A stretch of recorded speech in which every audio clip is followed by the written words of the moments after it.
In today's video, I'm going to teach you how to add your own app to Circle. So, adding an app to Circle allows you to customize and enhance the functionality of your community platform. It's a great way to integrate third-party tools or even your own custom-built applications, making your Circle environment more robust and tailored to your needs. So, let's dive right in. First things first, you'll need to log into your Circle.so admin account.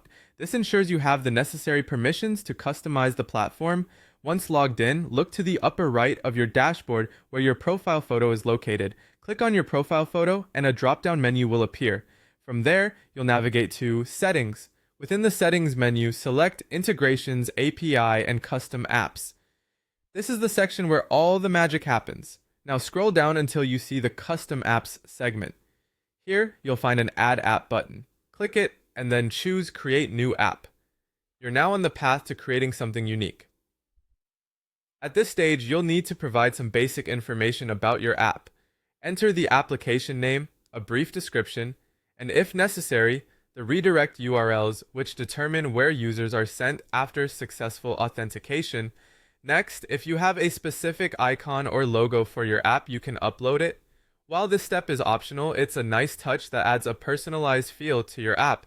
It makes it easily recognizable on the Circle platform. Once you're satisfied with the information you've entered, click Save or Create App. This action will finalize the initial setup of your app within Circle.so. Now comes an essential step, copying your client ID and client secret. These credentials are generated for your app upon creation and are crucial for connecting your app via the Circle. API. They essentially act as the keys that allow your app to communicate with Circle. With your credentials ready, you'll use them to connect the app to Circle's API. This connection enables data exchange and functionality extension between your app and the platform. Keep these details secure as they are sensitive information crucial for the operation of your app. If you want to fine-tune which members or spaces your app can access, head over to Manage and then to Permissions Access. Here, you can set specific parameters, ensuring your app functions within desired boundaries.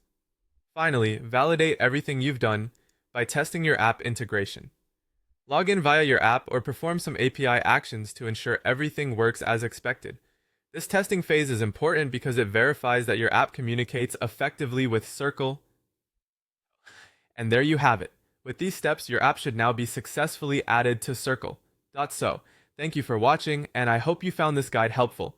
If you did, don't forget to like and subscribe for more tutorials.